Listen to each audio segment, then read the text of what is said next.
안녕하세요. 고등학교 1학년 국어과 강세현 선생님입니다. 저번 시간 토론의 전반적인 내용에 이어서 오늘은 정책 토론의 핵심 쟁점에 대해서 다뤄보도록 하겠습니다. 먼저 쟁점은 저번 시간에 간략하게 언급했지만 어떤 거라고 했었죠? 그렇죠. 싸우게 되는 지점, 다시 말해서 서로 다툼의 중심이 되는 점을 쟁점이라고 했습니다. 정책 문제에서는 찬성 측과 반대 측이 주로 다투게 되는 지점이 있는데 그 부분들 중에서 꼭 짚고 넘어가야 하는 부분이 핵심 쟁점입니다. 그 핵심 쟁점들에 대해서 알아보도록 하겠습니다. 먼저 핵심 쟁점들에 대해서 크게 살펴보겠습니다. 첫 번째는 문제 정의 쟁점, 두 번째는 문제의 제기, 세 번째는 해결 방안 쟁점, 마지막으로는 이익, 비용 쟁점입니다. 그럼 각각 어떤 문제들을 다루는지 살펴보도록 할게요. 첫 번째는 문제 정의 쟁점입니다. 이 문제 정의 쟁점에서 다루어야 할 내용은 첫 번째로는 주요 용어에 대한 개념을 새롭게 정의 내리는 겁니다. 예를 들어 볼게요. 청소년의 성형수술을 금지해야 한다라는 논제에서 핵심적인 용어는 바로 성형수술일 겁니다. 그럼 이 성형수술이라는 용어에 대해서 자신에게 유리하도록 정의를 해야 하지요. 찬성 측에서는 성형수술을 미용을 위한 수술로 정의하면 자신에게 유리할 것이고, 반대 측에서는 사고나 질병으로 생긴 흉터나 상처를 없애기 위한 수술도 성형수술이니까 이렇게 정의하면 찬성 측에서도 이것에 대해 반박하기는 어려울 겁니다. 이렇게 자신이 유리한 쪽으로 핵심 용어에 대해서 정의 내리는 단계이고요. 이 용어 정의와 함께 이러한 문제가 생겨난 역사적, 철학적 원인에 대해서도 자신에게 유리하게 적용할 수 있습니다. 뒷면에 한 수치 보면서 한번 이야기해 볼까요?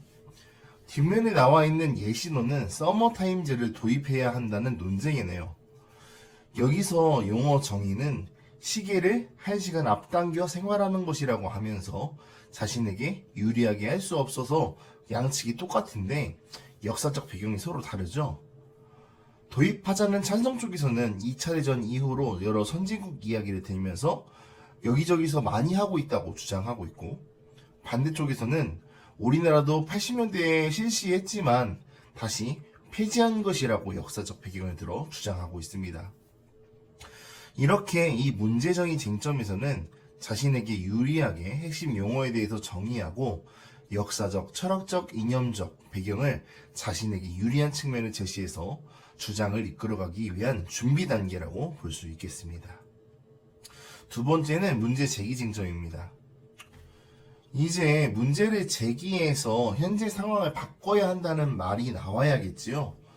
그런데 그 이유에는 크게 네 가지로 구분할 수 있습니다. 첫 번째는 현재 이 문제가 매우 중요하다고 이야기하는 중요성, 두 번째는 지금 일어나는 문제가 심각하다고 이야기하는 심각성, 세 번째는 이 문제를 지금 당장 해결해야 한다고 말하는 즉시성이고요. 마지막으로 예전부터 현재까지 그리고 앞으로도 문제가 계속 지속될 것이라고 말하는 지속성입니다. 지금까지 말하는 것은 현재 문제 상황을 바꿔야 한다는 찬성 쪽이었고요. 상대 측인 반대 측에서 말하면 첫 번째 중요성 부분은 찬성에서 말한 것 같이 현재 문제가 중요하지 않고, 두 번째 심각성 측면에서는 현재 문제가 없다 혹은 문제가 있긴 하지만 그렇게 심각하지 않다로 받을 수 있겠습니다. 세 번째 즉시성 측면에서는요, 지금 당장 조치할 필요가 없다라고 말할 수 있고, 마지막 지속성 측면에서는 반대 측에서 지속되지 않을 것이고 자연스럽게 알아서 해결된다로 받으면 되겠습니다. 이와 관련된 예시는 뒷면의 예시를 참고하세요. 세 번째 핵심 쟁점은 해결 방안 쟁점입니다. 그래서 지금 주장하는 것을 어떻게 해나갈지 펼치는 쟁점입니다. 이 해결 방안 쟁점은 크게 실행 가능성, 해결성, 타 대안 비교, 이렇게 세 가지로 구분할 수 있습니다.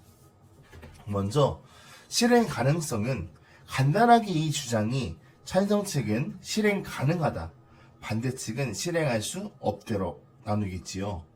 먼저 실행 가능성은 현재 인적 자원, 물적 자원, 자연 자원이 충분히 있어서 이 주장을 다시 말하면 현재 상황을 이렇게 바꾸는데 전혀 지장이 없다는 주장을 펼치겠고, 반대쪽은 이런 것들이 부족하기 때문에 전혀 불가능하다는 이야기가 나오겠죠. 사회제도도 마찬가지입니다. 찬성 측은 사회제도나 법들이 이미 마련되어 있어서 이렇게 문제를 해결할 수 있다고 주장하겠고, 반대 측은 법안과 사회제도들이 아직 마련되어 있지 않아서 현재 이렇게 실행할 수 없다고 주장할 수 있겠네요. 사회적 인식 및 가치도 비슷합니다.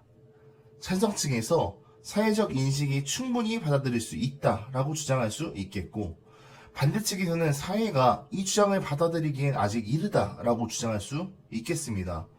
이 부분과 관련된 예를 들면, 만약에 지금이 아니고 조선시대 상황에서 여자 한복을 짧게 만들어야 한다고 주장하면, 반대 측에서는 사회가 이 주장을 받아들일 수 없다고 주장하겠지요. 이게 바로 사회적 인식 및 가치라고 볼 수 있습니다. 마지막으로 이 주장을 실행할 경우에 그 대상이 충분히 변화할 수 있겠느냐라고 말하는 변화 대상의 의지입니다. 만약에 아무리 좋은 주장이라도 그 변화를 받아들이는 상대방이 철저하게 거부하면 실행할 수 없겠죠. 찬성 측에선 그 대상이 변화할 수 있다고 주장할 것이고, 반대 측에서는 그 대상이 변화하기를 싫어한다고 주장하겠죠. 결국 이 모든 것은 이래서 실행할 수 있다와 실행할 수 없다를 주장하는 것입니다. 해결 방안 쟁점의 두 번째는 해결성입니다. 찬성 측은 결국 이 주장을 통해 문제 제기 쟁점에서 이야기한 문제들이 해결될 수 있다고 주장해야 하는 것입니다. 반대 측은 이 주장을 해도 문제가 해결되지 않거나 그 효과가 미미해서 근본적인 문제가 해결되지 않는다고 주장을 해야겠죠.